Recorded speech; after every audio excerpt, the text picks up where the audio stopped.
ஆர்எஸ்எஸும் பாஜகவும் செய்கின்ற சதி, இந்த சதியில் ஏமாந்துடக்கூடாது. ஃபேர் டீலிமிட்டேஷனுங்கிற ஒரு வேலையே கிடையாது. டீலிமிட்டேஷனே பெரிய கிமிக்கு. இந்த டீலிமிட்டேஷன் என்பது உண்மையிலேயே தமிழகத்தினுடைய அதிகாரத்தை பிடுங்குவதற்காக நடக்கின்ற சதி. இதை எதிர்த்து 543 இடங்கள் 39 இடங்கள் இதை காப்பாற்றுவது மிக முக்கியம் நாங்கள் நினைக்கிறோம்.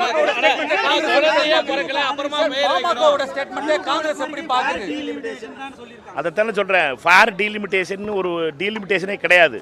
ஃபேர் டீலிமிட்டேஷனுங்கிறது என்னென்னு கேட்டிங்கன்னா அது ஒரு ஃபேக் டீலிமிட்டேஷன். ஃபேக் டீலிமிட்டேஷன் ஆதரிக்கிறது நியாயம் கிடையாது. டீலிமிட்டேஷன் தமிழ்நாட்டுக்கு எதிரானது. 543 தொகுதிகள் தான் நியாயமானது, 39 தொகுதிகள் தான் நியாயமானது. எப்பொழுது டீலிமிட்டேஷன் நடந்தாலும் சரி, இந்த டீலிமிட்டேஷனை பொறுத்த மட்டும் மோடியும் அமித்ஷாவும் தமிழ்நாட்டுக்கு எப்பொழுதுமே ஃபேரான டீலிமிட்டேஷன் கொடுக்க போறதில்ல. அவர்கள் ஒரு ஃபேக் டீலிமிட்டேஷன் தான் கொடுக்க போறாங்க.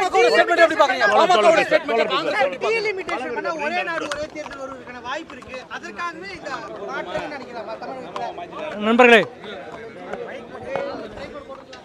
தொகுதி மறுவரை சம்பந்தமாக 42வது அரசியல் சாசன சட்ட திருத்தம் 1976 கொண்டு வரப்பட்டது. 84வது சட்ட திருத்தம் 2001 கொண்டு வரப்பட்டது. அது வருகிற டிசம்பரோடு காலாவதியாக போகிறது. இந்த சூழலில் தமிழ்நாடு, தென் மாநிலங்களினுடைய உரிமைகள், அதிகாரத்தினுடைய வலிமை பாதிக்கப்படக்கூடாது என்பதற்காக தொடர்ந்து நாம் முயற்சி செய்து வந்தோம். கடந்த திராவிட முன்னேற்ற கழக தலைமையினால ஆட்சியில் மார்ச் 5ஆம் தேதி அனைத்து கட்சி கூட்டம் நடத்தப்பட்டது.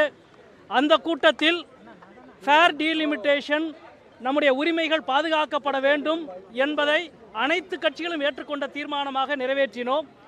அதற்கு பின்பு ஏப்ரல் 16ஆம் தேதி நாடாளுமன்றத்தில் தொகுதி மறுவரை சட்டம் கொண்டு வந்த பொழுது, அரசியல் சாசனத்தின் 131வது சட்ட திருத்தம் கொண்டு வந்த பொழுது, மாண்புமிகு உள்துறை அமைச்சர் அவர்கள் சட்டத்தை முன்வைத்து உரையாற்றுகிற பொழுது அனைவருக்கும் 50% உயர்வு அனைத்து மாநிலங்களுக்கும் என்று ஒரு சலுகையை போல ஒரு விஷயத்தை சொன்னார். சட்டத்தில் அது இல்லை. ஆனாலும் சட்டத்தை நாம் முறியடித்தோம். இன்றைக்கு அவர் அன்றைக்கு சொன்ன அந்த ஆசை வார்த்தை இன்றைக்கு மீண்டும் சட்ட வடிவம் பெருக போகிறது என்ற செய்தியை நாடு முழுவதும் சொல்லிக் கொண்டிருக்கிறார்கள், உங்களுக்கு தெரியும். எனவே அது ஒரு ஏமாற்று வேலை. ஏனென்றால் ஃபேர் டீலிமிட்டேஷன் என்பது நோ டீலிமிட்டேஷன் தான். அதுதான் ஃபேர் டீலிமிட்டேஷன். ஏற்கனவே 76வது ஆண்டு இந்த சட்ட திருத்தம் கொண்டு வரப்பட்ட பொழுதே தமிழ்நாட்டுக்கு ஒரு இழப்பு ஏற்பட்டது. அதாவது 2வது தொகுதி மறுவரை குழு இந்தியா முழுவதும் நாடாளுமன்ற உறுப்பினர்களின் எண்ணிக்கையை 522 இருந்து 542 உயர்த்திய பொழுது தமிழ்நாட்டினுடைய எண்ணிக்கை 41 39 குறைந்தது. நம்மளுக்கு ஏற்கனவே ஒரு அநீதி இழைக்கப்பட்டிருந்தது. அந்த அநீதியை பெரிய வடிவமாக்கினால் நீதி கிடைத்து விடாது.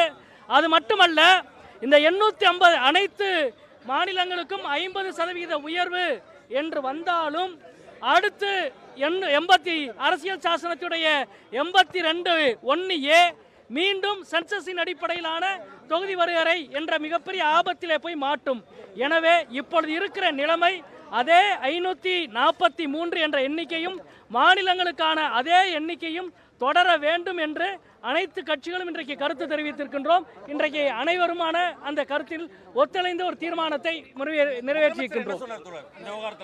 அதான் இது சம்பந்தமாக அனைத்து கட்சிகளும் ஒரே மனதோடு இந்த தீர்மானத்தை நிறைவேற்றியிருக்கின்றோம். சட்டமன்றத்திலும் இது சார்ந்த தீர்மானத்தை கொண்டு செல்கிறோம் என்றும் மாண்புமிகு முதல்வர் அவர்கள் தெரிவித்திருக்கிறார்.